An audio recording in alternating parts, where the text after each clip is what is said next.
Hello, hello, hello, hello, hello, hello. How's it going, people? Welcome to the stream. Welcome, welcome, welcome, welcome. Hope everyone's got a fantastic day. It is Saturday, 12th of July. Obviously, still no striker, still nothing regarding Arsenal and the transfers, which is quite painful, I'm not gonna lie, to say the least, because there should be some expectations. There should be something that would be happening in terms of Arsenal signing maybe the main targets we should be getting. But at the moment, it's starting to look like none of it is going to happen. Apparently, Arsenal have walked away from Sesko deal, so that is not going to happen. Now, listening and reading the latest reports regarding, of course, Gyokeres, it is looking dimmer and dimmer to some extent by day. And that is a big, big worry. Obviously, there are very mixed reports, so just put it that way, regarding Gyokeres, because some are suggesting one thing, some are suggesting completely different type of things. I'm not gonna lie. So now that, again, for me, raises the big question: will it happen? How it will happen? Or whether it's gonna happen in general or not? Because at the moment, it is looking very, very, very worrying that Arsenal actually might not get even their main or second main striker. I don't even know how to say this, because for me personally, the way I see this is if we don't get Gyokeres, it's much worse than people actually expected to begin with. I'm not gonna lie. And for me personally, if that is the case, we most likely are gonna go for Watkins, which again is making it all 10 times worse. And even if we cannot get even Watkins, oh my god, it could get even Pickham's more. So we're going to talk about all that. We're going to talk about, of course, what's happening at Arsenal at the moment, because so far it's a massive, massive mess, if you ask me. It's nothing to get excited about. So definitely there will be some interesting things to discuss, of course. So smash the like button if you haven't already. Subscribe if you are new around here. We just cracked yesterday during the stream 700 subscribers. We are on 702 subscribers. Big up to you all. Y'all are fantastic. You've been supporting me like crazy. I really, really much appreciate it. And onwards to 800 and, of course, the big 1K. To big 1K we move. But yeah, big up people. Big up Darren. Hope you're doing well today, my guy. Big up the chat, big up everyone who's here.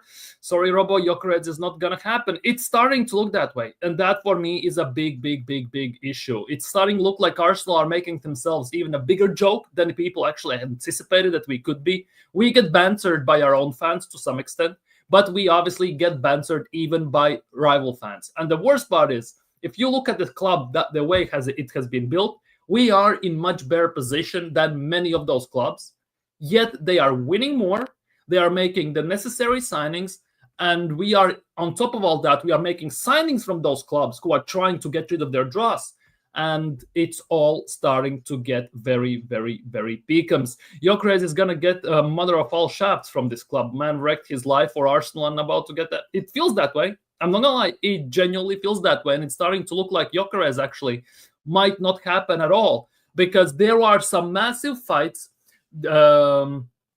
in terms of in between, I would say, in between what's its face, Sporting and everything. Obviously, people are suggesting that, well, when I say people, right, that he should be coming to everything. He should be joining Lisbon Sporting for training and everything. But there is some bigger news regarding that, which are definitely not very, very convincing, and it's starting to look like Arsenal again might go into another season with, and I kid you not, with Kai Havertz as our main striker once again.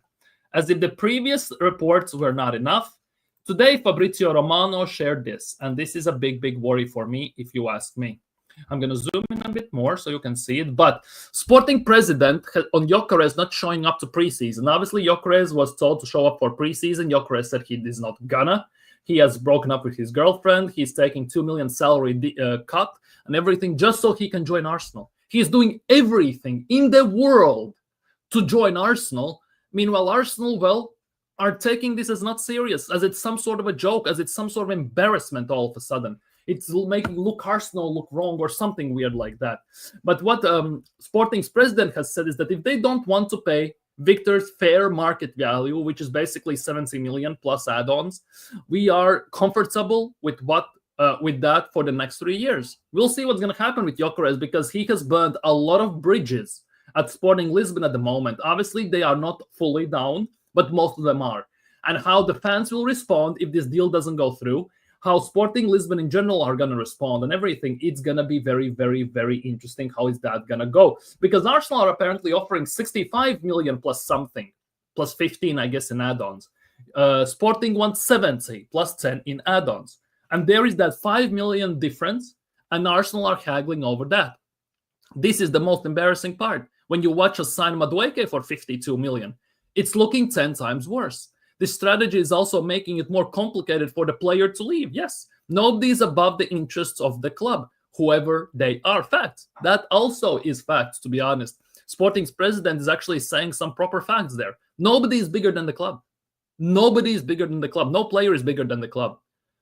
And the way he's acting also, it's not something to be very excited about. Because it could happen. Let's just say, for sheer argument, how do you think Arsenal would handle this situation if this was Arsenal instead of in Sporting shoes? We probably would have sold him, or we just would have terminated contract or done something like that. If we kind of switch it around and make us the Sporting Lisbon and we are selling Gyokeres, we would have done it completely differently and completely other way around, which definitely would have made us look as a joke. I'm not gonna lie. See, Sporting are calm. The president feels calm. We are calm.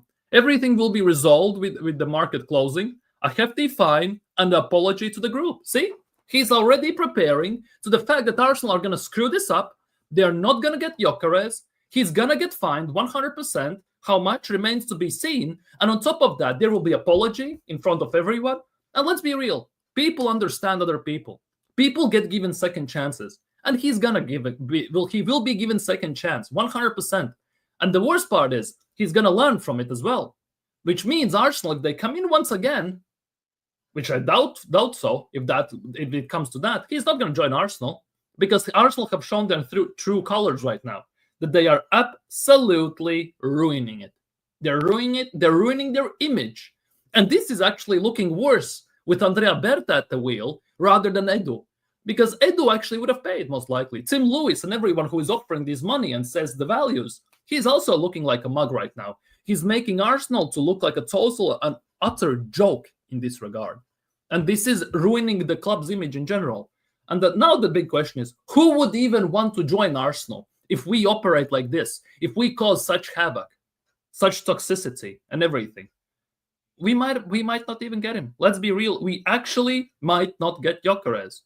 Big up Ashley Spencer. I told everyone this deal ain't going to happen at all. It's gone too far now. Arsenal just ain't going to pay no more. The club is finished. Embarrassment of a club. Exactly. I would get this if the difference was 20 million, 25 million, right? To some extent, you can get this. But 5 goddamn million? 5 million for a club like Arsenal to look at this, for a position which has been neglected for 3.5 years. We haven't signed a proper striker for 7 since Aubameyang arrived at the time. It is sheer disgust, embarrassment. Not even 7. That's actually wrong. 9 years. Actually, 9 years. That is sheer and utter disgrace, embarrassment, patheticness, and it's actually, there are no word in English language to describe what Arsenal have done right now. Genuinely no word. Arsenal Football Club is not Zlatan's embarrassment. Facts. We are embarrassment. And the worst part is, to some extent, club is not going to get any stick for it. The fans are going to get it.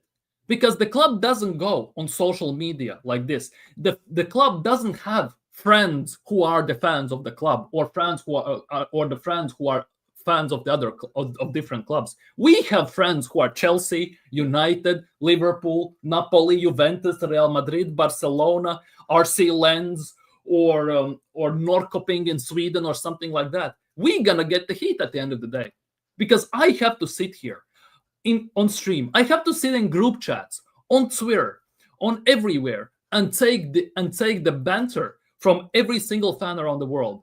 The club don't care at the end of the day. Club signs, doesn't sign, well, we're going to get somebody else. But repercussions, which are portrayed in social media, are falling on us. Let's be real. It's all falling on us at the end of the day. It's not happening. Big up Mervin. It looks, yeah, it feels, it looks. Exactly. I told people that Madueke is the last signing for this window, and people laughed at me. Big up to you. Big up. You called it. Personally, I don't think Madueke is going to be the last one, right? But it's not going to be anything like Eze. it's not going to be anything of the caliber of Gyokeres. I think we will sign someone. I think. And that's not actually a guarantee. And then that player actually will be nowhere near the expectations we should be getting. How this club has no money, how this club can be run so poorly that at the end of the day, we look like an utter joke. Everyone is laughing at us. Everyone's taking the mick of us.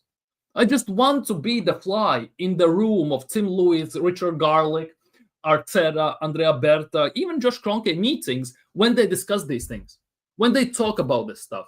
I would like to know what they are saying.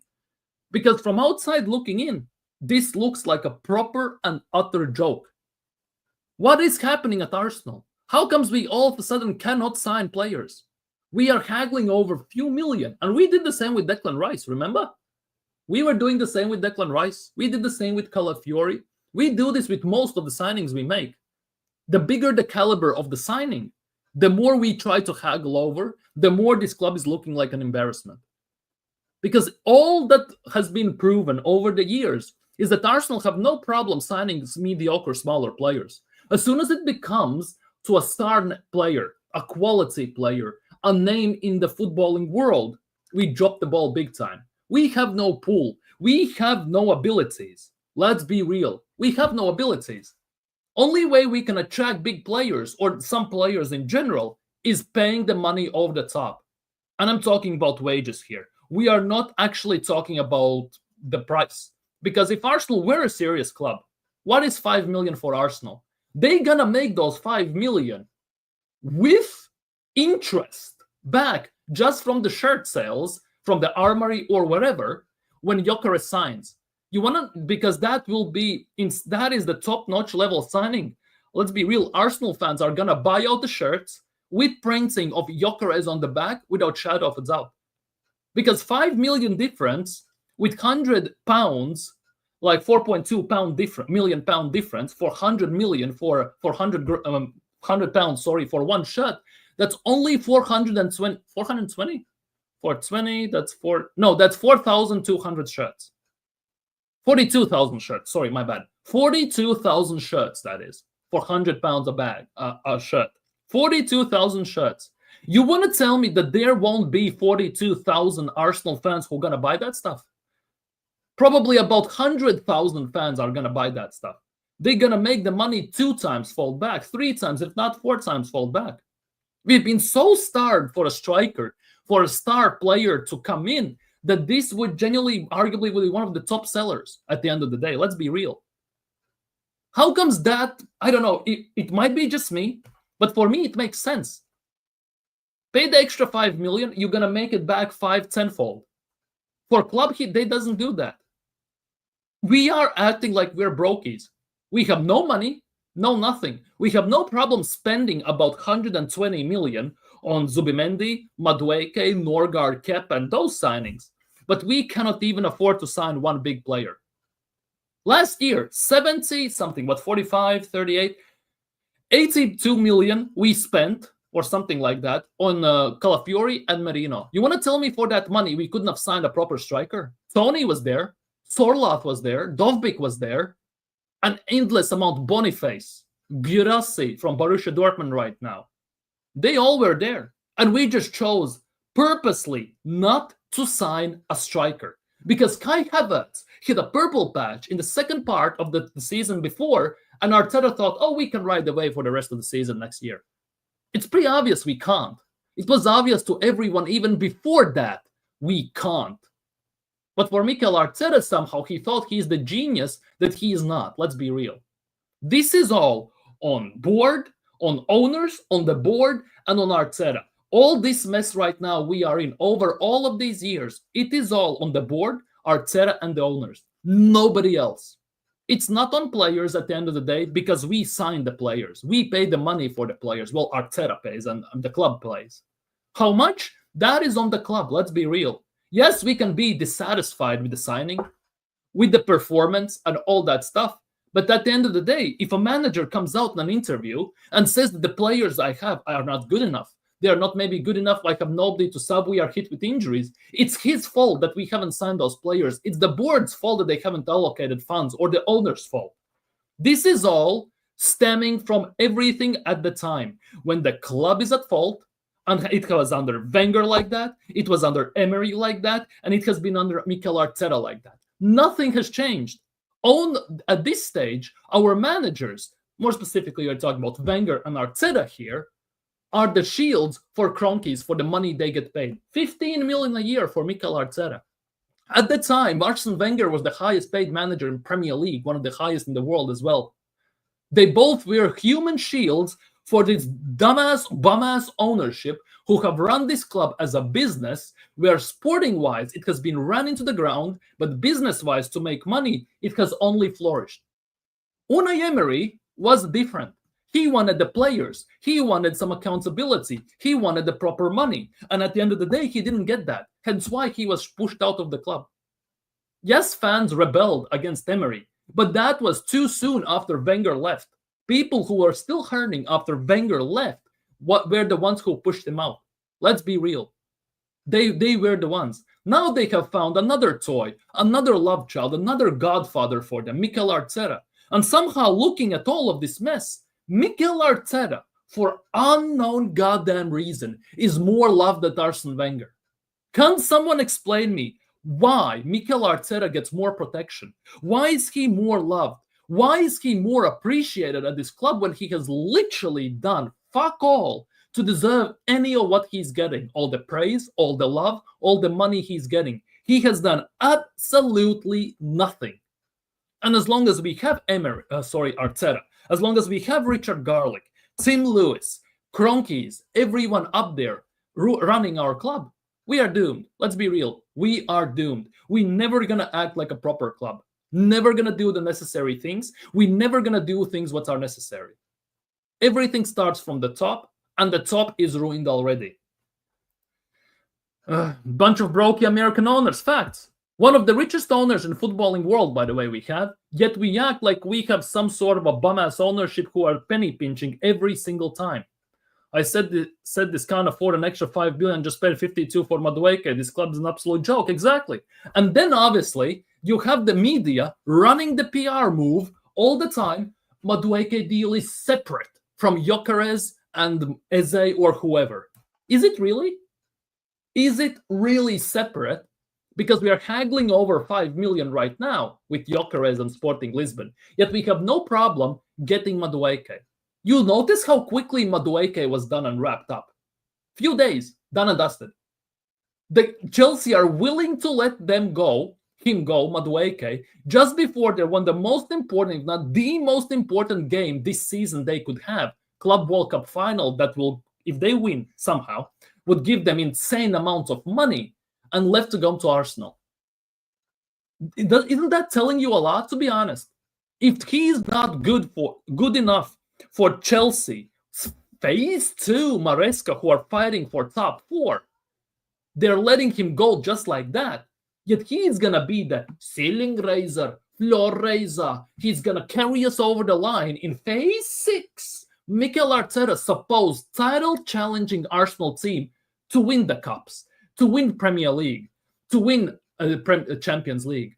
Isn't that telling you a lot? The Chelsea noticed that he's not good enough. They're willing to let him go. Yet Arsenal are taking him with open arms like he's long-lost child. Like, make it make sense. Make it make genuine sense. And always Chelsea as well. Always fucking Chelsea. I also told people that Arteta made the bosses recall Berta from Portugal.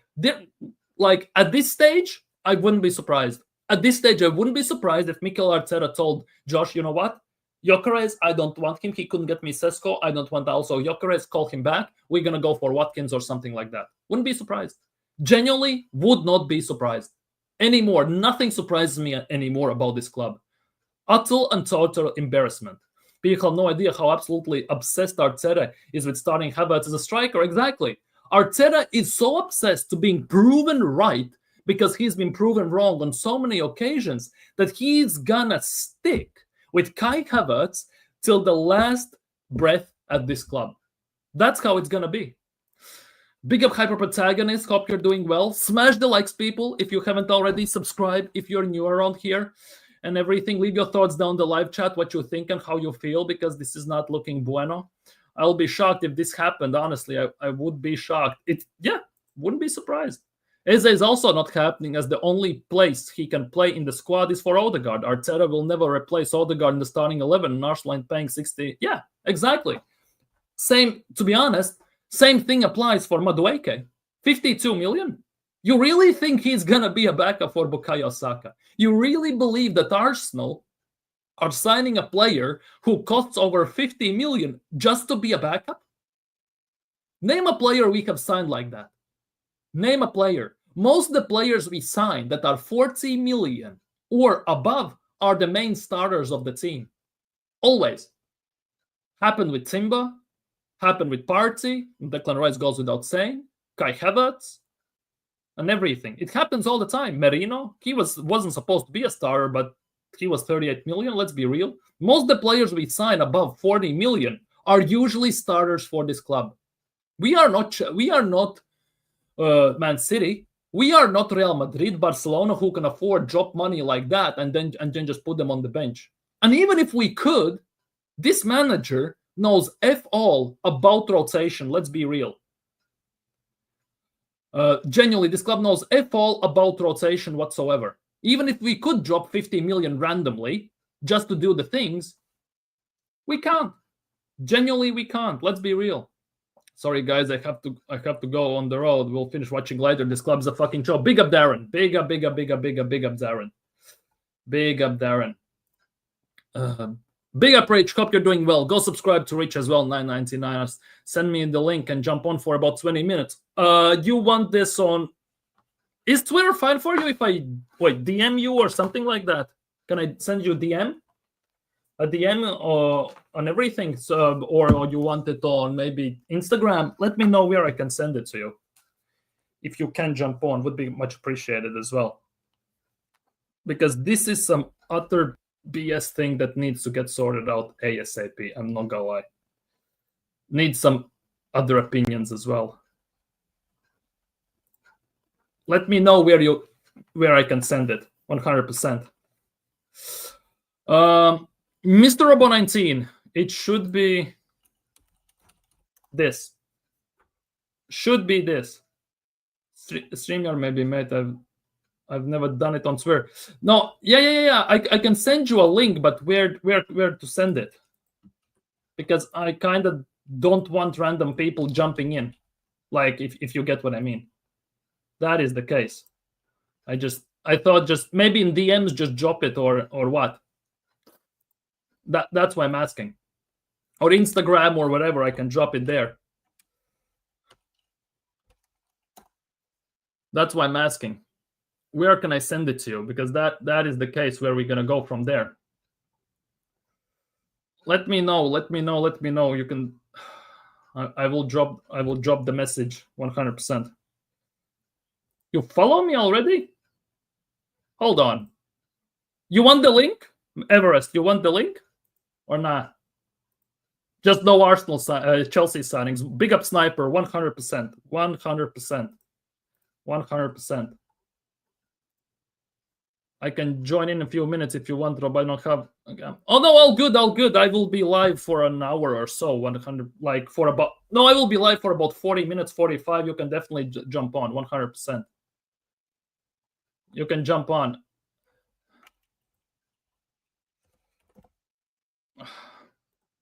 Just let me know where do you want the links, because that for me is the biggest thing right now.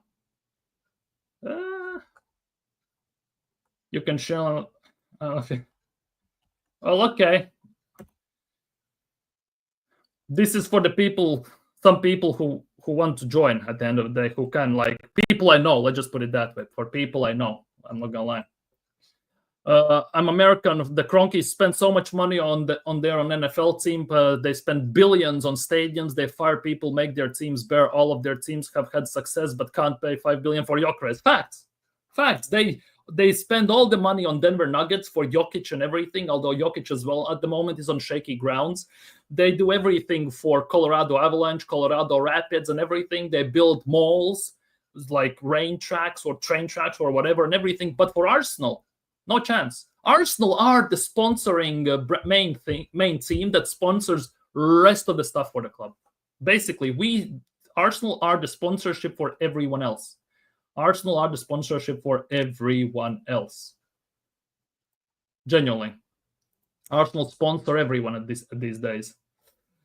Big up Everest, I see you. Give me one moment.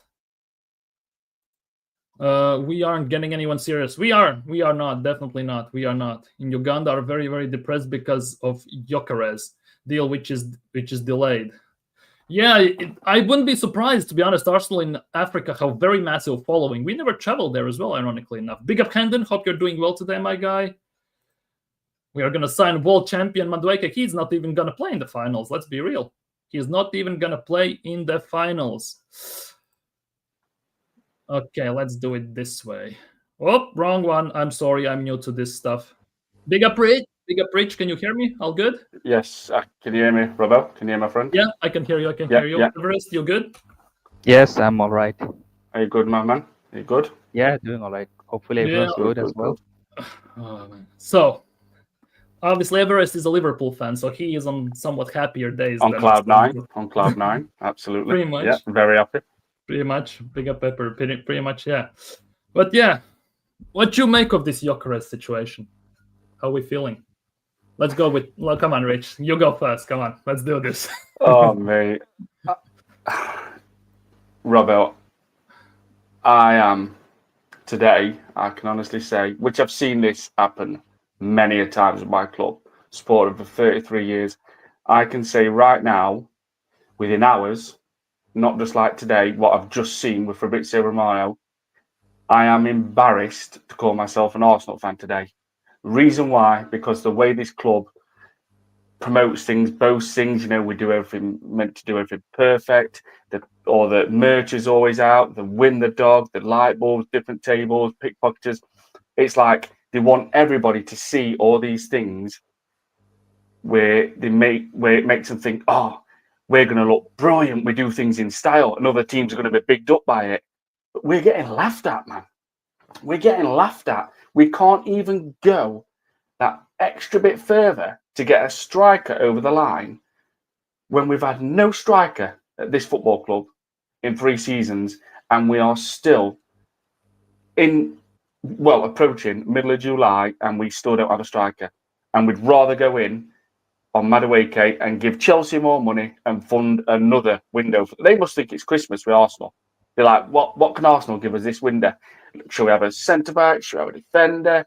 We're literally funding Chelsea's window, and we're making them stronger and stronger. So if they go and sign another goalkeeper now or a centre-back, that's their balance of their team, because they've got the wingers, got the strikers. They haven't got a 25 goal a season striker. I would say maybe an 18 a season, but if you want, like, obviously what we're going to get, Gyokeres, which we think he could get at least 25 Premier League goals. I don't think Chelsea have got that, but they could spread it out because they've got plenty with Neto, Gittins, Jackson can chip in about 8 and 9, etc. So we're signing Gyokeres.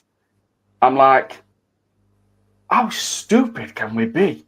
We've literally got one of the best strikers in the freaking world right now, begging, pleading, shouting from Portugal, get me to London, get me to the Emirates Stadium.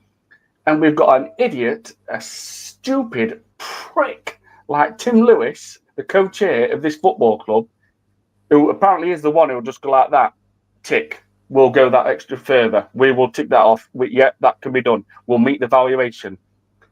Right now, Tim Lewis could be the biggest prick at Arsenal walking, along with Richard Garlick and Mikel Arteta, of course, because I can't understand how we can go all in on somebody when apparently all these top gooners, these fans that just big up everything Arteta says he doesn't want. Chelsea's finished. Chelsea's in the mud. Chelsea's washed. Chelsea don't come into Arsenal's conversation, but yet here we are seeing them celebrating, as always, another Chelsea signing. So I can't get my head around it, Robbo, that if you don't have a striker for 3 seasons and then next minute you've literally hit the gold where you've got one of the best strikers, because he is, with his goals, he is one of the best strikers in the world right now. He's asking to join your club, and you're still doing what Arsenal do in typical fashion, being smug. No, we won't go that extra 5. We won't go that extra 7 million. If it's 5 or 7 million, we won't do that. We're Arsenal. We do everything correct. but we're getting laughed at. The whole world is laughing at us. Everybody is laughing at us. The pundits, the commentators, fans from other clubs. And what they're doing, they're not making things up like I keep saying. They are literally going on facts, what this club hasn't done for years. We are absolutely shambolic at selling players, definitely. And when it comes to getting players over the line, we're an embarrassment. It's an absolute embarrassment. And I'm embarrassed to call myself an Arsenal fan right now because I can't understand it. And another thing as well, before I let other people jump in, is that this club under Arteta and the Kroenkes have never maximised one freaking window. Not one single window. Right now, how long Arteta's been at Arsenal, with the Kroenkes as well, obviously been a lot longer since 2007 when they first dipped the toe in water, obviously with Shears. Obviously full control in 2018. We should have maximised one window by now, and we should now be at that level where we can just go, right, bang, Isaac, this window, we want him. We want him. Do you know what I mean? It's how can you go this long and still be needing like 5, 6, 7 players in one window? I just don't get it. I really do not get it. But yeah, we're told everything's fine at Arsenal. We're doing everything perfect. We're moving in the right way. I guarantee you big problems is coming to this club. And the next one is where the big players start thinking, nah, I'm not going to keep going on international duty and having my friends saying, oh, bro, we've won this title, we've won this, we've got to this final. They're going to get fed up. I seen that little clip today with Saliba where Declan Rice cuddled him. Miles Lewis-Skelly obviously cuddled Arteta. Rice cuddled Arteta. Miles Lewis-Skelly cuddled Arteta, greeting him. And Saliba were like, oh, it's you. It's you. He looked disinterested. It was if to say, yeah. Honestly, he looked different. There were no, like, boss, you know what I mean? There were none of that. I mean, that Saliba's ice cold. We know that. But I think Saliba is waiting. If he gets a call from Florentino Perez this summer, he's gone. He will go. No matter, even if it's 2 days away from deadline day, he's gone. So, yeah, it's just typical Arsenal. I'm not shocked. I'm just annoyed now. And I'm embarrassed. I am actually embarrassed being an Arsenal fan, especially what I've heard just recently with this, that we're not willing to just go that extra mile. So that's where I'm at, my friend, at the minute. Yeah, like that Saliba situation, like it could be kind of reversed role, just like we are dealing with Gyokeres right now. It could turn also into Saliba to some extent. Not as bad, I think, but it could also kind of stem. Yeah. Players have a lot of power now, But I mean, like I said, Gyökeres is one of the best strikers in the world. Why the hell? If Sporting want to say, nah, you know what, we'll put an extra 8 to 10 million on that, but that's what they're going to do. Do you know what I mean? If it other way around, and Arsenal, we will trying to keep Saliba, these Arsenal fans wouldn't be saying, oh, you can't do that. We'd be squeezing every last bit of money out we could of the buying team. Do you know what I mean? Like Martinelli example. I can give you a logical explanation on why that's happening. Yeah. Go. Yeah. Very easy. Big up, guys. By the way, big up, my friend. Very well. Thank you for having me as well. I can give you one very simple explanation in why we are stalling on this Gyokeres deal. And maybe this is conspiracy. Maybe this is, my own feelings. But this is just me having the experience with my club for over 20 years now. I'm 33 years, but I get that. Yeah, everyone's There you go. There's one thing this club does, and that is we always want to get our main target, no matter what. You know what I'm saying? And at the end of the day, our main target this window was Sesko. Okay, and we didn't get him because Berta convinced Arteta. No, we didn't get him because we were over. There's this nice word for that. What was that word again? We were outpriced out of that move. Yeah. We were basically outpriced out of that move by Leipzig, which forced our hands to go to our second target, which was Gyokeres, which was a better target in my opinion. For me, yes, and for you, for the logical fans, he is the better target, obviously.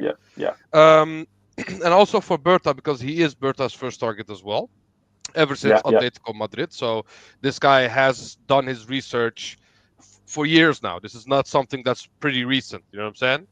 So at the end of the day, if you look at the targets that we've brought in, Kepa, who is an Arteta target, an Arteta signing.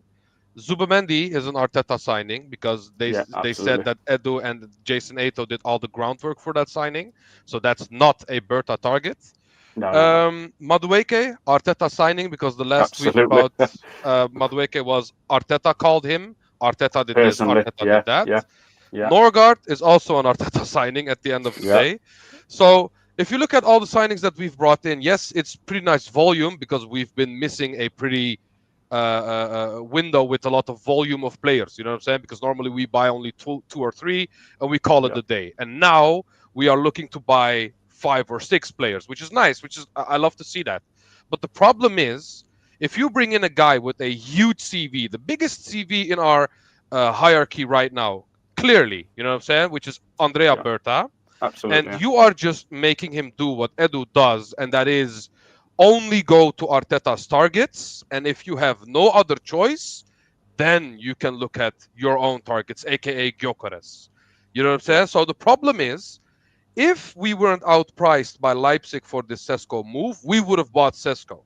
And then we would have 5 Arteta targets in this team signed up and ready to go. And that is the biggest problem that we're facing right now. And that is the reason why this Gyokeres deal is stalling, because I know that there is still hope in that board that the Sesko deal can still happen and that Leipzig will budge with the price. You know what I'm saying? That's why this is taking so long, because we are willing to pay the money that they want. We just say we want to pay 65 plus 15.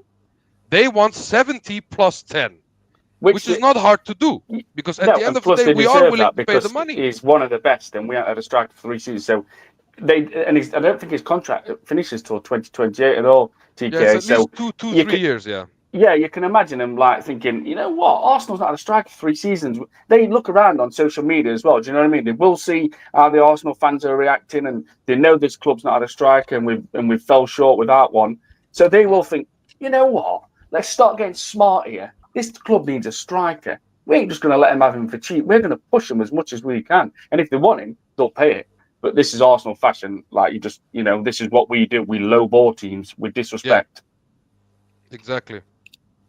Exactly, and we just do it our way, which is, we want it one way, and the other way is like the worst ever second choice that we can have, like it happened with Mudryk and Trossard. You know what I'm saying? Even like, going back, Gary Cahill with Bolton, I think it was like 5 million, and we offered 3.5. We won't budge. Next minute it goes to Chelsea, and we all know how good Gary Cahill was at Chelsea. Christopher Sandberg, Mark Schwarzer at Fulham. I think they wanted 3 million at Fulham. We offered like 2.5, and we won't budge, or 2 million. We won't budge. We literally would not budge. And don't forget, chief negotiator with Dick Law, someone called Dick Law. So his name just sums it up. And even one of the obvious ones, which is Henry, because people were fuming when we sold Anelka. And they were like, we know that he wanted to leave, but why are you bringing a guy who's not proven? He's a winger, and he was not good at Juventus, blah, blah, blah. We heard all of these things at the end of the day. But the thing is, Wenger does improve players, and Arteta doesn't. Absolutely. People say Madueke, Arteta thinks he can improve a player like Madueke, but outside of Saka, who is a given, in my opinion, Saka is a guy already who is destined to be he's going to be good. Yeah, he's going to be good. Absolutely. Yeah. Definitely. I'm not going to give Arteta all the praise for that, because at the end of the day, it is a good player, and he will come good, whoever manager it is. You know what I'm saying? Yeah, absolutely. But outside of Saka, who did he improve as an attacker? All I can say, TK, my friend, is that Arteta's built as a good defence, and that's all I can literally say about this guy. Exactly. And one of the big things, he's took Wembley from us. We do not even get to Wembley. That really does bug me as well. Really does make me annoyed, thinking that we don't even get to go to Wembley under this manager. That is, and going on improving, like you said. There's no one really. Martinelli just looks like he's finished. If he plays bad this year, that's his 3rd season where he's been rubbish. And that is either an individual problem or it's Arteta. And I'm swaying to Arteta because I feel like he feels like he's got him breathing down. He's like, don't attack. Old Martin's old. Yeah. Too safe. Absolutely. Yeah, man, Yeah, definitely. but also like you could make even an argument like you said, just attackers improved.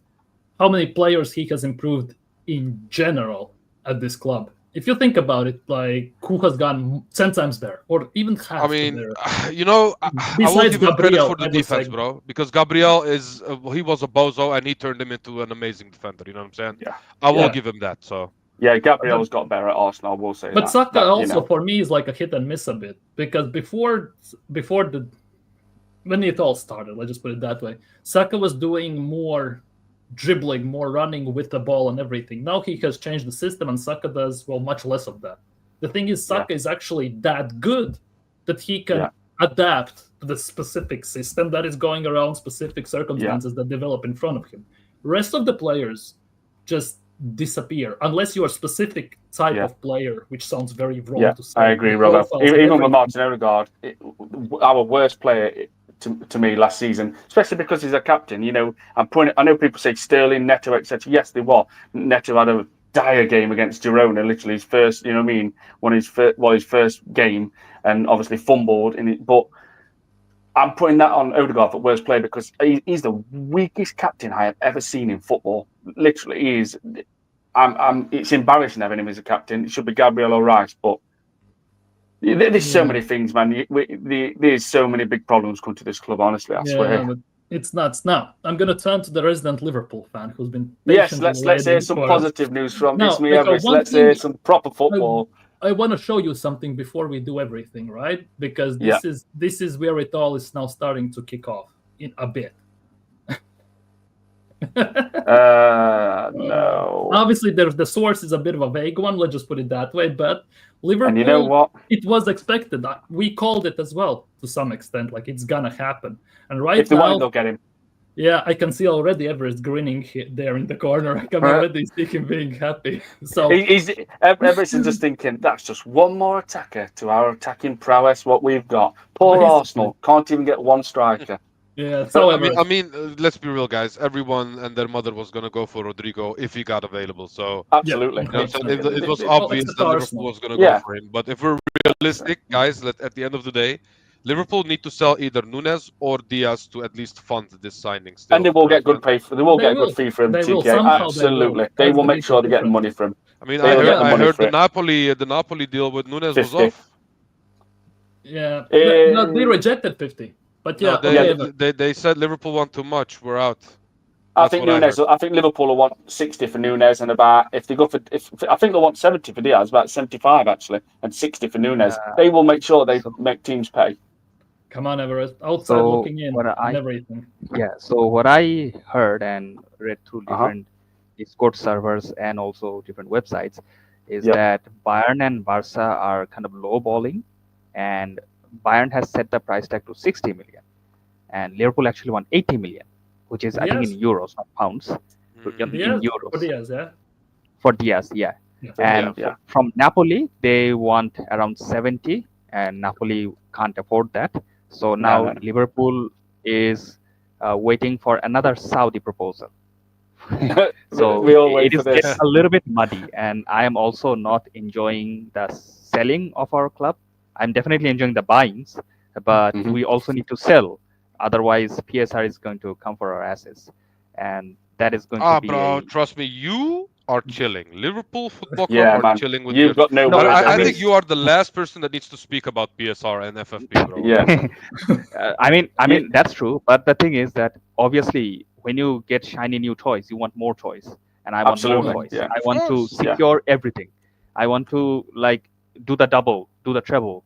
I want to do that with the club, with the momentum, with everything running Richard high. Hughes, everybody, they want that for Liverpool. You can see Liverpool Hughes, want everything Edwards, now. Everyone is we're buzzing. First of all, obviously 100%. Not from the sad news that happened to us, but we want to give him a proper tribute, and that would be to get the Premier League again, to do the 21st, to overtake Manchester United, those scumbags, once and for all. And we want to be able to, give our number 20 the 21st to see and smile from the above. And that's why we want to get Rodrigo, or if it is Ekitike, and even, dare I say, I don't think it will happen, But dare I say, we make move for Isaac. Yeah. We have to show that type of ambition. And Diaz himself has said that he wants to leave, and I think Nunes has also done that. So Diaz said specifically, he said, if you don't give me a higher contract, I will leave. That's what he said. Yeah, but he's quite happy otherwise, apparently, to Diaz. I think but he wants more money. I think he wants a bigger contract. Because they've done a lot for him. Liverpool have done a lot for him. Stay. Liverpool's done a lot for him, bringing his father over to when he got kidnapped, and they've literally done a lot for him and his family. So, and I'm quite shocked it is about a bit that. muddy, and people are kind of a little bit annoyed because obviously with the Diogo Jota incident, everybody is kind of in a somber mood. And why are you like giving a transfer request in right now? And it is just making everybody feel even worse. And another thing, an issue with Konate. Konate has rejected he's out. He wants gone. His head is in Madrid, bro. Yeah, he's just gonna go next year for free. So now we have to bring Guehi in because obviously Guehi wants more game time because next year is the World Cup and he wants to be a starter. But with Konate over here already, we cannot guarantee that because obviously they have to interchange, and this is going a little bit complex. I mean, there's something sometimes on the back of your head that's like a bad itching that is making me feel very annoying. Otherwise, all the incomings were like fantastic. Mamadashvili, Frimpong, Gyökeres, Bertz, the mega money signing. So the 6'6" giant Georgian goalkeeper. I'm buzzing with the incoming. Did you guys know that Havertz and Madueke combined is the same as the base fee of Verts? That's when it. and look where the quality is. where do you rank Havertz and Madueke together, and where is Wirtz individually? Bro, I rate Havertz in the Turkish league somewhere, but not at the top teams. I rate him at like the 8th place team in Turkey somewhere. You know what I'm saying? And Wirtz were Bundesliga Player of the Year twice. Like that's not, and not even with Bayern Munich. That's the most surprising thing. Yeah. But Havertz also was a world beater at also by Leverkusen, ironically enough. At the time, I won it, by the way, as well. You are also very, very lucky that Slot knows Gravenberch and actually unlocked him at the midfield, and he made him your DM. You know what I'm saying? Because you were looking at a DM the most out of everyone, and at the end of the day, when Zubimendi rejected you, everyone went panic stations. And then what happened? Slot came, and he knows Dutch footballers. And what did he do? He made Gravenberch the Gravenberch that was at Ajax. You know what I'm saying? Because at Ajax, he was an amazing midfielder. And if you have a Dutch manager, and that is the thing, I feel like Dutch players, when they have a Dutch manager, they play better for some reason. Sometimes it just feels like that. Like back in the day with Van Gaal, you know what I'm saying? So, and even with Cruyff. Even with Cruyff and Ronald Koeman, they were like a absolute duo, like a manager and player duo. They were indestructible. He had some bad times though, Ronald Koeman as a manager. I must say that he has had some bad times, but I don't rate them. I want they are legends.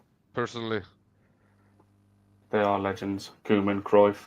But the thing is, imagine how good it is to be a Liverpool fan right now. That like Arne Slot comes from the Eredivisie League, manager of AZ Alkmaar, I think Go Ahead Eagles as well. It might be, and just turns up at Liverpool and just dog walks Arteta literally all season. Just literally owns him. Come on, pal. Let's have you know what's surprising? That everybody said Jurgen Klopp is such a legendary manager. Who can even replace him? Everybody was so skeptical. Because remember we were linked with Ruben Amorim, and I can't imagine how thankful I am that we did not get Amorim. Because we But can see how. Yeah, but he's set up to fail, bro. If he had Liverpool, it would have been different, in my opinion. Still, but I still don't think that he does as well with Liverpool as how Slot has done. Because obviously, I don't think he would have transformed Gravenberch into what he is right now. No, Gravenberch is brilliant. Yeah, bro, him and McAllister were the best duo in the Premier League last season. Yep. I was one of the only ones that backed Slot. I have a lot of Liverpool friends, also other Liverpool content creators. when Liverpool was linked with Slot and they were basically getting the here we go anytime, I was on a stream and I said, bro, he's a good manager. He's literally one of the best Dutch managers I've seen come out of this country for the last 15, 20 years. You know what I'm saying? Like after Van Gaal, one of the best in my opinion. So, and then he went to Liverpool and he did what he did, bro. Exactly what I expected. Yes. Slot was Go Ahead Eagles, wasn't it as well? Go Ahead Eagles. Now they got but he was not Alkmaar. Yeah. And Go Ahead Eagles. Yeah, AZ Alkmaar. Feyenoord. Feyenoord. The biggest obviously things, came from Feyenoord. Yeah. Because he won the cup with AZ, which is a big thing because AZ is not a big money team like Ajax, for example. No. Or PSV. And then when he went to Feyenoord, he won their second league in the 2000s, which is huge. Yeah. It's basically someone coming to Arsenal and winning us a league, you know what I'm saying, after 20 plus years, bro. That's what Slot did with Feyenoord, basically. So I saw a good manager at the Eredivisie already. It was coming when he won the league, wasn't it? But then he kind of changed. I think Tottenham were linked with Slot as well. They were, but he rejected them because he's a winner, bro. He's not a scrub. You know what I'm saying? the thing is funny. The thing is, Rich, and this as well, and this is what I've said to my friends as well. I feel like letting Klopp go was a blessing in disguise not because he's a bad manager. Don't get me wrong, Everest. Okay, this is not me cussing Klopp. I feel like he's an amazing manager. Yeah. But the thing is, he had the same thing as what Arteta has right now, which is too many say in transfers. Yeah. And what happened? Edwards left because Klopp had too much power. And what did Klopp do? He bought Darwin Núñez. You know what I'm saying? Now Klopp left. Edwards came back, and Edwards has full power again without Klopp saying what he needs to do. And now you look at the transfers you buy. The thing is, Edwards is one of the best sporting directors, and the fact that he has all the say is a blessing in disguise after Slot left, bro. That's how I feel about Liverpool right now. The sporting director I wanted before we got Edu was Monchi, the Sevilla legend, who literally helped Sevilla on the way to big things, getting great players in, and then we were linked with him, and then he went to Roma, and I thought, typical Arsenal, not getting him. Then he went at Roma, then he goes back to Sevilla, and now he's at Aston Villa, like kind of replaced Christian Perslow, and I was just like, Monchi's brilliant, Monchi, but then again, Monchi with the owners, with the Kroenkes. Nah, I don't think he would have been told what to do. He would have done things his own way. And this is the thing with Berta. I've said with Berta, it's either two things. It's coming to Arsenal to do a Berta thing, which he's done it since 2013 at Atletico Madrid, and obviously coming to us in 2025, or he's coming to Arsenal to be a freaking puppet and be part of the old circus and become an even richer man. Like Kroenkes have either said, just do as we say, and we will make you an even richer man. And he's part of the puppet show. I'm hoping not, because if he is, then already I'm going to be saying out. I keep saying this now, wipe the lot out and bring new owners to this football club. This is the only way something now will change at Arsenal, because they've got us. Even, fans like us, moan, whinge, angry, frustrated. They've got us, because we will keep watching it on TV. We will keep going. I haven't been to the Emirates for about 10 years, but we will end up, fans will still keep going. And if 10,000 fans don't turn up against Leeds, at the first game at the Emirates, they'll just think, it's noticeable. We've been informed, right? Bring next 10,000 fans in. They've got us, guys. Do you know what I mean? This is it, and this is what's frustrating. I wish new owners would just look at this club and project and think, it's in London, the stadium's massive, we can even expand it if we want to. We can turn this club into world beaters, but with these Kroenkes in charge and Arteta, it's going to get bad. It's going to get bad. We never won a major under the Kroenkes. Never since they got equity at this club, we never won a major anymore. Exactly. That's it, TK. This is it. They are happy now because they're getting paid every summer. Because we've just got Champions League, we've made loads of money from getting to the semi-final. They're getting money for Champions League, obviously. It's still getting people turning up at Emirates. The merch is just getting leaked out constantly. And they've got so much fans peddling bullshit out, man. Like these, like I said, Chelsea are in mud. Chelsea are scrubs. They're not in our conversation. But yet now these fans, these top gooners as we call them, they're peddling it all out. Well, yeah, Madueke, yeah, I can see where Arteta's coming from. If Arteta wants him, then I want him. And it's, do you know what I mean? It's like, yeah, it's frustrating. It really is. Like, I just don't get how. Well, I know how this stops, and that is new owners. That is the only way this is going to stop, guys. Honestly, we are not going to see the change what we want at this football club, at Arsenal Football Club, until somebody. I don't know. These new owners might be bad, but I am willing to take a massive risk now. And if someone rocks up and offers $4 billion, I'll give you some light of positivity. You have seen our Liverpool be in the mud with our previous owners. They were destroying the club. They just had that one Champions League to hang on to, and from that moment onwards, they were just like completely kind of like swindling our like club, just relaxing. our fans, everything. Like we were like buying bumfuck players from bumfuck countries that they did not matter. The players used us as stepping stones to bigger clubs, rival clubs. We were just completely out of the loop.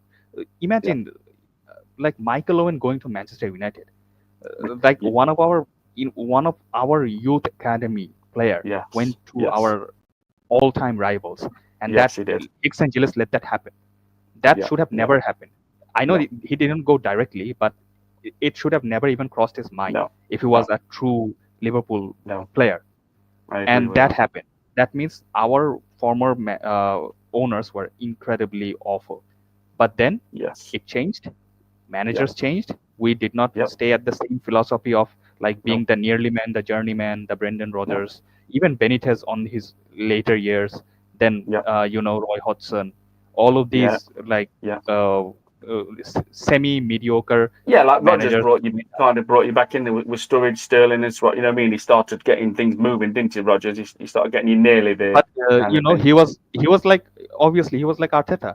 Like Arteta now exactly. But if the Cronkies were your owners, they would have extended him and gave him 15 million a year. Exactly. Just for finishing second. Would have been one of the richest men. Yeah. Gerrard slipping is not Rodgers' fault. You know what I'm saying? That's what you will. If your fan base was the Arsenal fan base, that's what your fan base would tell you. It's not his fault that he slipped. That is what you would have heard. Because every time I talk about something that happened that made us bottle the league, for example, they say, "Oh, but that's not Arteta's fault. He had a game plan. He set the system. You know what I'm saying?" He coached the win, but what did the players do? They screwed up. But then, for example, I mentioned the fact that he played Arteta Havertz in the midfield against Aston Villa 2 seasons before. You know what I'm saying? Literally when we come into the title. Yeah, we screwed up that game. Remember that 1v1 with Watkins and Emil Smith-Rowe when Watkins scored that goal? It was that game. Yeah, Arteta screwed us many times, but they give everything else the blame outside of the manager. So when you have our deluded fan base, Everest, they would have told you that Gerrard's slip was not Brendan Rodgers' fault. I would love to see him get a fair chance. That is what you would have heard. Yeah, that's the most frustrating part about our fans. Some of our fans have got a weird affiliation with Arteta, like strange. Yeah, I don't get how this fan base right now protects and, by the looks of things at least, loves Arteta more than Wenger. Because I know. haven't seen them. Probably haven't seen him in his prime. It looks like it really looks like a like a daddy issue type of thing. Like they think Arteta is a father figure of Arsenal, like a father figure of all of the young generations, like the woke-minded Gen Z, Gen Alpha, Gen Beta, whatever the fuck you call them. So they're just hoping on to that string that. Okay, he's like the father figure of our club. Since obviously your owners don't even attend your games most of the time, so obviously they're gonna look at the managers, and who is such a manager that always like bends over backward for their rival club's players? Exactly. Ever since he's been here, he's been getting all the Chelsea players, and Chelsea doesn't even give you any good players. They always give you. You know who would do that? A guy. a guy that doesn't feel pressure from the owners to win majors. No pressure. A guy that earns the second most out of everyone in the Premier League as a manager. Yeah, the first one is Pep Guardiola, by the way. You know what I'm saying? That's the guy that we're talking about. This guy is not one of our legends that actually won a Premier League with our club, bro. This guy was the captain when we were in one of our worst periods, bro. You know what I'm saying? We had to call back Henry to win us an FA Cup. You know what I'm saying? To help us win an FA Cup, beat Leeds United. Yeah, you know that goal against Leeds, and then he stayed and scored against Sunderland. Yeah. In league, you know, when he had a little stint with us, Yeah, bro. Yeah. And Arteta was the captain back then. And the thing is, people act like he is one of those guys that actually won us a league or something, or you know what I'm saying? Bro, even Ljungberg, when Ljungberg was the manager, he had more pedigree as a player at this club than Arteta has. Yep. You know what I'm saying? So, what are we doing here, bro? Just a quick example as well, just of what these standards have fallen to. Mark Overmars, TK, you'll know. Mark Overmars, being Dutch, and Emmanuel Petit signed for Arsenal in '97. They stayed for 3 years only. Both went to Barcelona in 2000. Them two players in 3 years are living legends at this football club. Absolute massive legends at Arsenal Football Club. Emmanuel Petit is one of the best midfielders I have ever seen in my life. And Mark Overmars, he even goes close to Perez. And I've seen a little bit around this Limpar as well. But Mark Overmars, to me, is very close to being my favourite left winger at Arsenal I've ever seen, because he was rapid. And that, you know, that just seeing that goal now, head ball, hits his head, knocks it down straight through Peter Schmeichel's legs on a Saturday afternoon. You know, the double year, just his goal against Newcastle FA Cup, Overmars and Nelka. You know, 3 year guys, and put Theo Walcott, just a little example, which Theo did reach, I think, he got just over 100 goals, I think, you know, and he always got injured. But it's a little example. He was here for Arsenal for 11, 12 years. And we kept saying, let's wait now, see if Theo can be Theo. So it's just an example of what we've attracted over the years. We was always like, when will Theo really shine now? And we were always waiting, and it never happened. You know what I mean? Because obviously got loads of injuries as well. But just an example of the standards, what's happened. 3 year Overmars and Petit from Ajax and Monaco, both going to Barcelona as a double, and they are legends at this football club in 3 years. And Arteta is not even close to that in 5 years. Not even close. He was just a half decent footballer. Neat. That's all. That's all neat with a decent shot. And the thing is, Walcott is not even a club legend. He's a cult hero. That's how I see him. I see him as a cult hero. And if you are not even close to a cult hero, then you are nothing, basically, in my eyes. You know what I'm saying? For me, even decent at Everton, that's it. For me, even Edu Gaspar is not a legend. You know what I'm saying? You were just a bench player, in my opinion. You were a bench player. I wouldn't say a legend, but he was... What can you call him? He was a good footballer. He was a decent player, but he was part of the makeup with the Invincibles, you know what I mean? But he was not, like, obviously a first-team starter, but he was better than Arteta. Better than Arteta. Yeah, but that's the bar is very low on that one, you know. Exactly. Ben Ayoun were better than Arteta. You know who deserved better? You know who deserved better as our midfielders instead of Arteta? Jack Wilshere, Ramsey. Those guys deserved better. If we'd have seen Diaby, Valsariki, Abu Diaby at this club, we would have seen like a shades of Patrick Vieira. But unfortunately, he picked about 41 different injuries up. What a player that guy would have been. Well. Yeah. Yeah, he was supposed to be the Vieira replacement, but and he got that injury against Sunderland. Then with Ramsey at Stoke with Shawcross, and Eduardo with Birmingham, and Santi Cazorla is. I mean, I've never seen anyone keep that ball close to his feet as what he does. By the way, Rich, just a fun fact. I became an Arsenal fan because of Bergkamp and Overmars. So wow! Your Overmars story resonated with me because. When I watched them, I just remember the red kits. You know what I'm saying? Yeah. Then I just started watching Arsenal. So it brought some good memories back. Back then we were the bullies. You know what I'm saying? Yes, when Sol Campbell joined us, 2000. You know, that was just us asserting our dominance and letting people know who we are. You know what I'm saying? Absolutely, TK. Literally knock on Tottenham's door. Up over we're us. having him. Yeah, we're knocking on Tottenham's door and saying, look, Ren, you're one of the best defenders in the world right now, which is definitely one of the best defenders in Premier League. Guess what, Tottenham? Fuck you. we're having him. We And don't care remember who about wanted rivalry. him? We're having him. Barca wanted him. Bayern München wanted him. Yeah, But who They bought did. him? They did. Arsenal for free. Exactly. for free Exactly. during the night as well and Yeah, everything. and And back like, then for free was unprecedented. Nobody heard for free. That never happened, bro. I think that was just something new that came into football back then. That players can leave for free. I think that was the whole what was the court case about that. And at the end, they won, and the whole thing about players needing to pay an X fee of money before leaving, that went away. So people could just leave for free after their contract ran out. So, and Campbell was one of the first ones that actually made that move for free. So that was hilarious. And yeah, that was. And now Yeah, look at how we changed. Now we are Chelsea's bitch. You know what I'm saying? There you go. yeah. But yeah, No, that's what.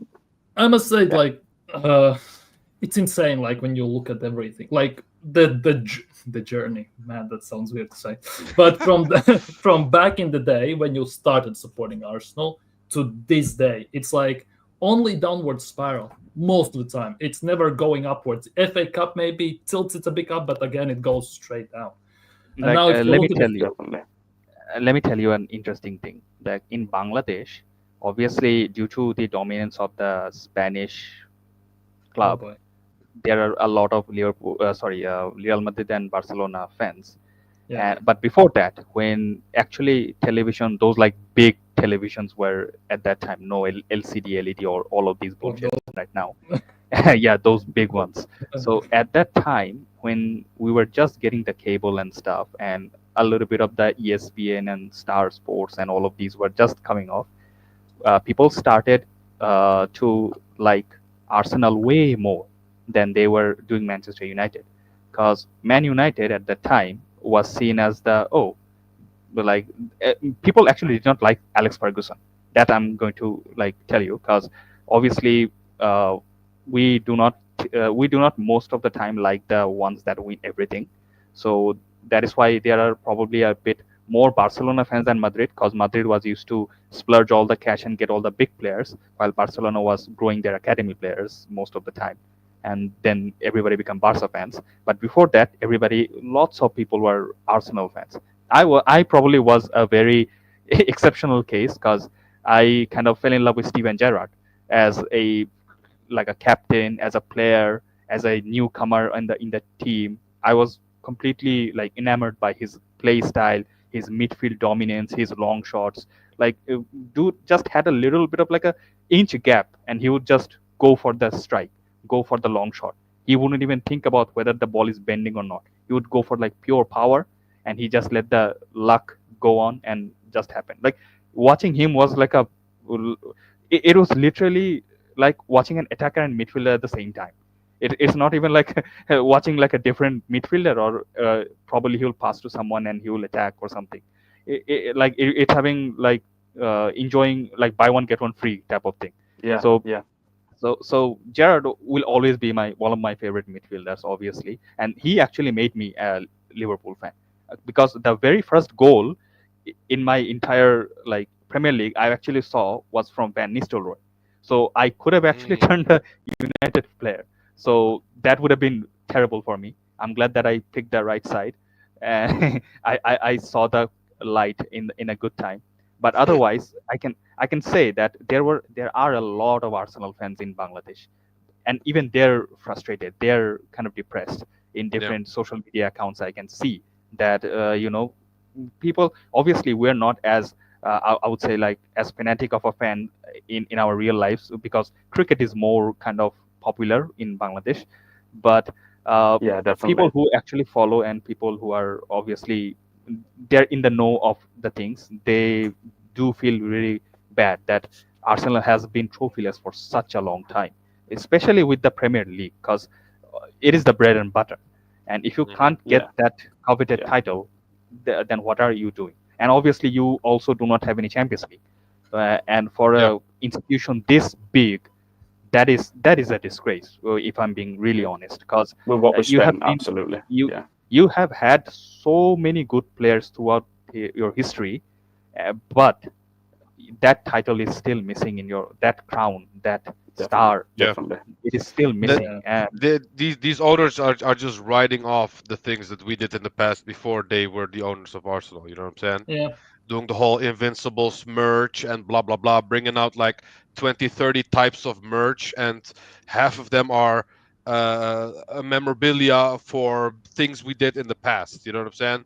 So it's disgusting to see fans in Bangladesh watching Henry, the goat of the Premier League. You know what I'm saying?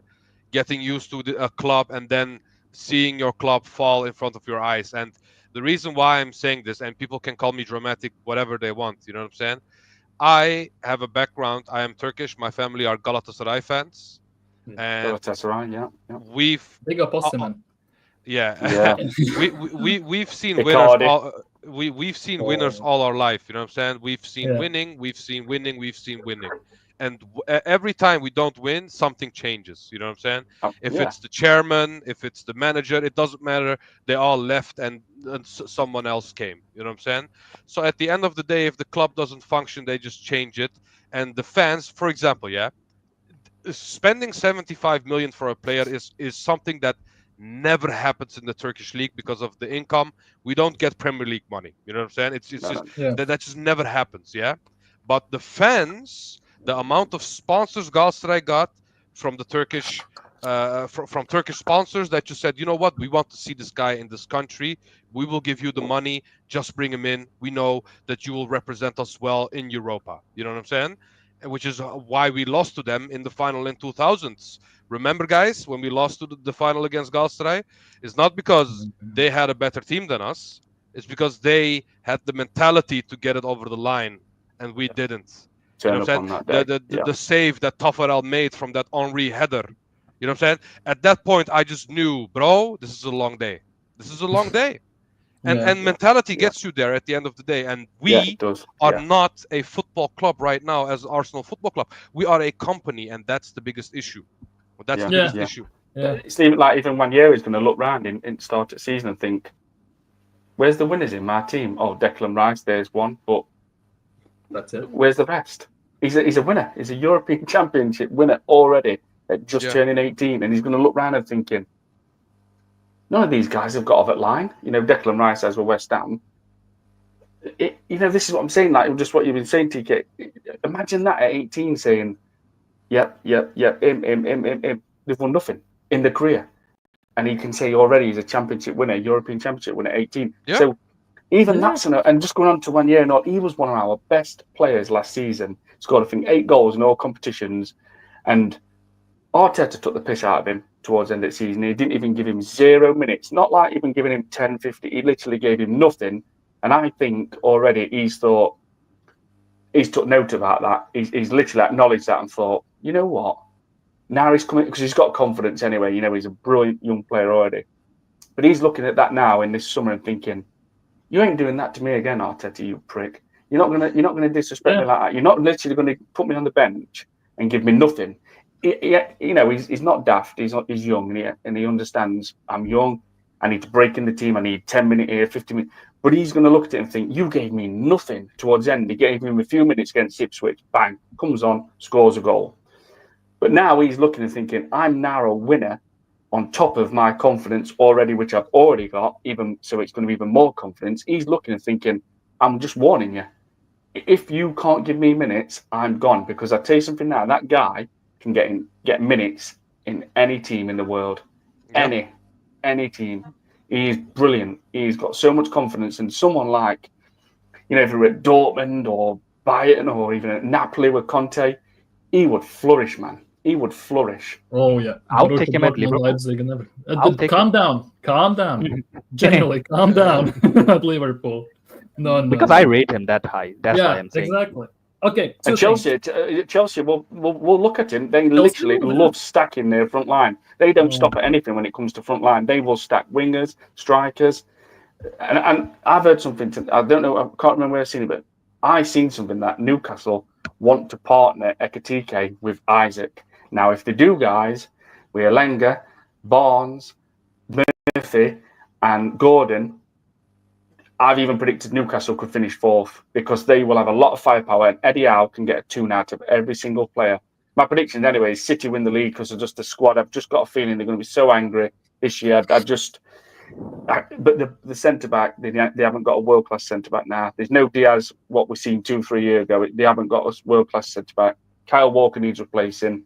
Edison's getting a little bit shaky. I thought they would have signed Costa from Porto, to be honest.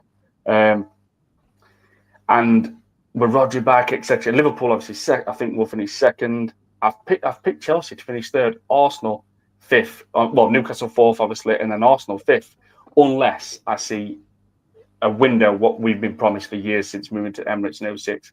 Not maximise one window. That is just to not maximise one window, how long you've had. We should be now needing 2 players at most in a window and have the literally luxury to go and say, we want Isaac, and yes, we can do it. We can throw 160 million straight down at Newcastle because our squad is stacked. The balance is right. And he's never got the balance right. Mikel Arteta's not got the balance right once in any single window. And the thing is, when you do that, say you need, 5-6 players, and you think, right, we'll cut corners again. Let's not sign a winger. Fair enough. You don't sign a winger. Gets to January. Example: Trossard's leaving, Kiviar's leaving. So then you've got an headache. You think, right, well, we need to replace those 2 players.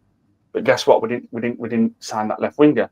So we have always done this. We're playing catch up every single window.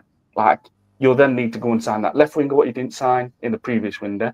You'll then need to replace Kiviar and Trossard. Just examples. It gets to summer, and you're thinking, well, we're still short because now we've got midfield. We've never, ever got to that level where it's just 2 players. And that's why Liverpool's in a very good position. Very good position because they're stacked. They're stacked. Man City's stacked. And we should be. But this prick of a manager does not get the balance right. And the Kroenkes don't pressure him. If they did, last summer, they would have said, sign a striker, Mikel. That's what an owner would do. Would put pressure. If they were serious, they would be like, Mikel, there's your money.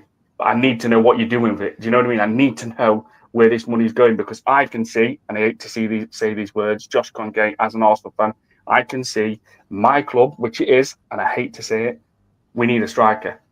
So make sure you sign a striker. If he didn't do it in the summer and says, look, I didn't get it, boss, etc. In January, and I know this sounds crazy, but this is what an owner would talk like if they were that passionate and ambitious about the club, like, Khalidun Muldoon Barrick at Man City, the CEO/chairman. He would have said, Mikel, private chat, whatever, I'm not going to ask you in this window. I am demanding and telling you, you will find a striker for my football club because I am a fan. I've fell in love with the club, etc. I am the owner. Obviously, Stan's the owner, but he's just in clouds, sleeping. He don't give a shit. He probably still thinks season's not even. He's still season's just still going. It's not even finished. He would have demanded you sign me a striker in this window and said, and if you don't, your job's on the line. And that's how a serious owner would move. Like Khalidun Muldoon Barrick, I think that's his name.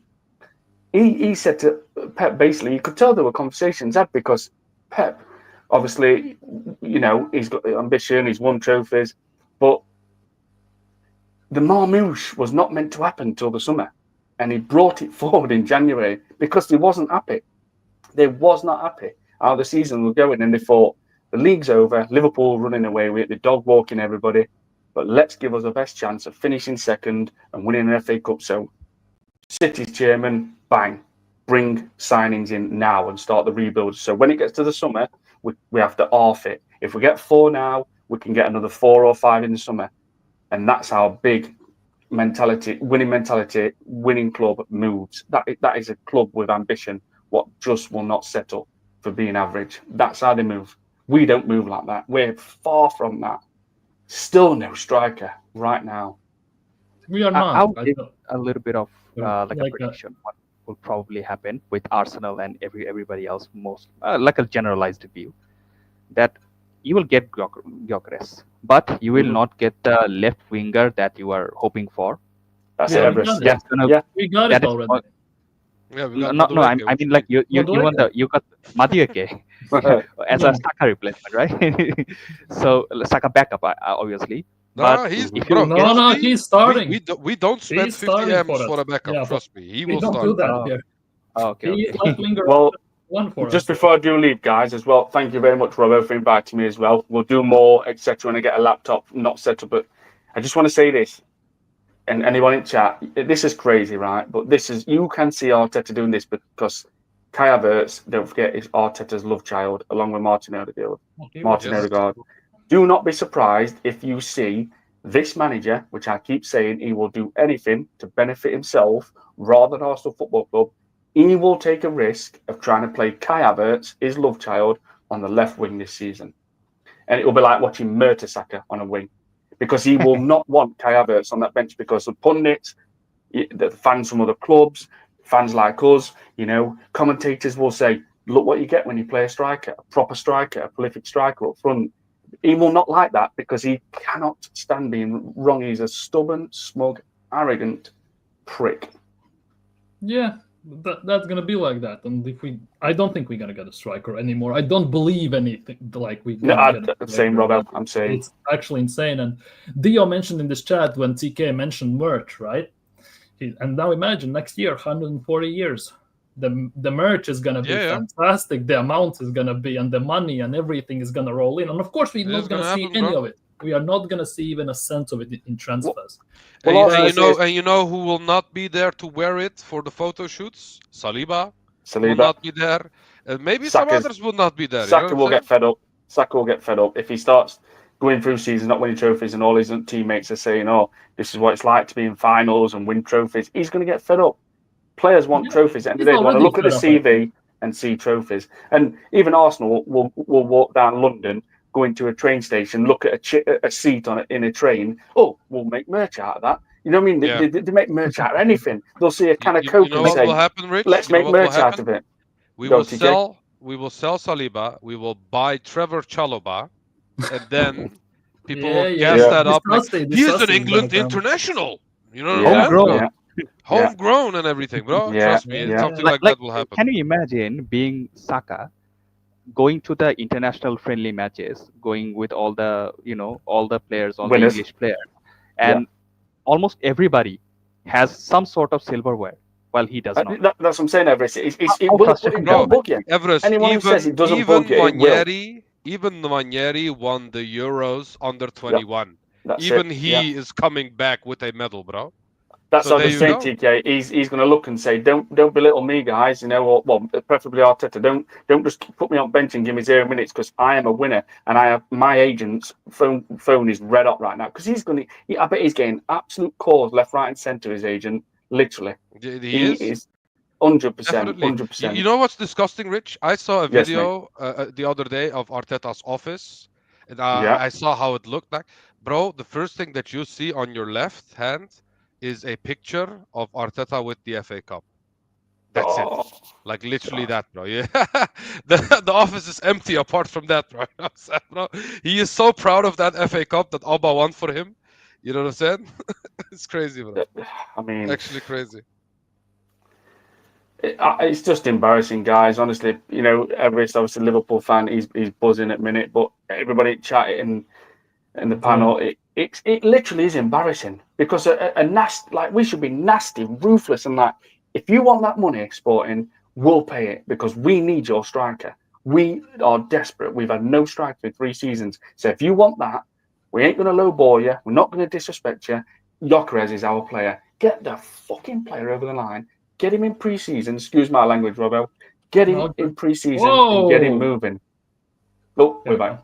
Get him in pre-season. Get him used to the. I mean, but then you'll hear from top gunners, well, it don't matter because, if you sign a player 1st of June or 18th of July, it don't really matter. What about training methods? What about language? What about weather? What about, the physicality of the training? Everything. You need to start getting things moving in pre-season and everybody sorted and gelled together. Why would you wait and wait and wait and wait? I just don't. I do not. Well, I'm not shocked no more because I've seen this over and over and over again. I don't get this football club, and I just will say this. And I think you might have seen me say this and all, Robert, in my chat. The thing what bugs me is that years ago, the double years, the FA, obviously the Invincibles, we had world-class team with a world-class manager who came to English football changed the nutrition. He got players taking creatine tablets. Obviously natural enhancer, the strength.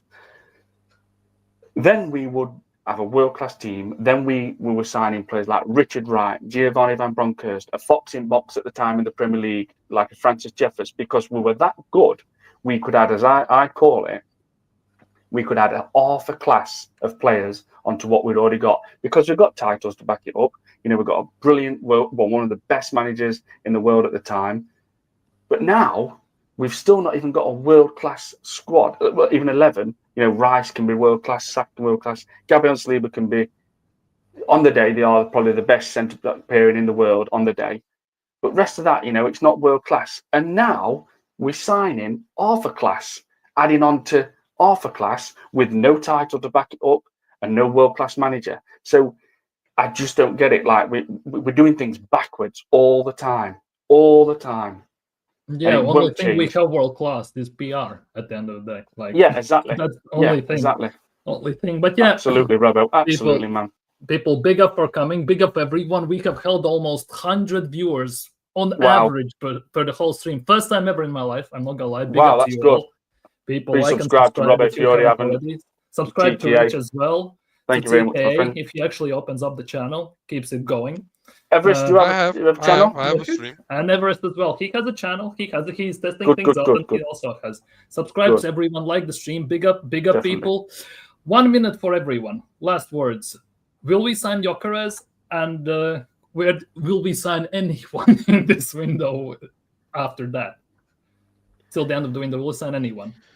As in, Gyokeres is a must. If it doesn't happen, the fans will go crazy. That's all I have to say. They're already going crazy with Madueke. Like that. Yeah. Like, and it will get 10 times worse if we don't get Gyokeres and buy Watkins, for example. But then again, you will have some accounts that's gonna say, they will justify Watkins, he's a boyhood Friend Arsenal proven. fan.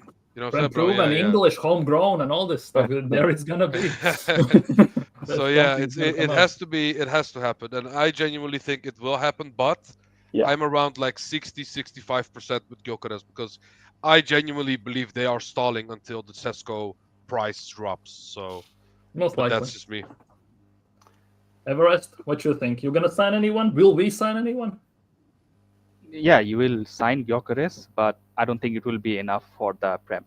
That's all. Because you take one step forward, one step backward. Like it's like a stalemate. Mostly, it's like one forward, three back, or something like that. Yeah, it's like a stalemate situation in Arsenal, and obviously with the current manager at the helm, the owner at the helm, I think it is still quite a few steps to go, and not looking so positive, but obviously. Stop being so toxic and negative, no? Like the top gooners say. Yeah, Arteta down the lane, we don't claim your plastic fans and all that stuff. It's insane. But, yeah. Rich, your thoughts? We will sign Gyökeres, but don't be surprised if Sporting just end negotiations, because they've got the power to. But that ain't enough. We still need that left winger. We can't have a season with Martinelli not scoring, but because I just don't know where Madueke is going to play. I don't know what's going to happen. I still think he's going to try damn hardest somehow. He'll probably put Kai Havertz in net. He'll want him in net, team that much. Left back. And Eze has to be signed at Arsenal Football Club. This is a dream signing for Arsenal. We want Eze. What a baller. He's getting better and better, and he literally would walk to Arsenal. And he was there in the youth team, like as a youth guy, a young'un. Yeah. He has to sign. We cut him from the academy, and now we're kind of regretting it to some extent. Let's just put it that way. But and then obviously they fetched him from QPR. I don't see it happening. Well, if we don't get him, Robert, my friend, somebody gets Eze. Someone will start. The team will flood in for him there, and absolutely. But yeah, people, it was fantastic having you all on. I didn't expect it to escalate like that, but it somehow did. Big up Everest, CK, Rich. Big up to you all. People here, subscribe to their channels. They don't earn it even in the description. I will have to put them afterwards in. But yeah, subscribe to all the people, to Rich, CK, to Everest. Hope to see you all soon. At some point, need to talk. Maybe some duo streams or something like that in near future. Yeah, it'll be fantastic. I'm not gonna lie. Big up the chat. Big up everyone who watched, who like, who subscribed. Yes, big up chat, everybody. I can't see it much. I can see odd. I don't odd see one it as well. up. Like chat or what? the chat. I can't see. I've seen some comments, so if I've missed anything, it might be top chat, maybe on not like the regular chat. Maybe I don't know. If I've missed anything, I do apologize, guys. If anyone's mentioned my name or anything, Yeah, big up, people. Big up. Thank you all for coming. Hopefully, see you guys sometime soon as well. Yes, Robbo. Thank you very much for having us, my friend. Big up to you. Big up to take care, my friend. You've got nothing to worry about with your team. TK, great to hear from you, my friend. We are the stressing ones here. Big up, people. Hope to see you soon. Have a nice evening, and you, Robbo, take care, guys. Big up, big up, big up. Peace.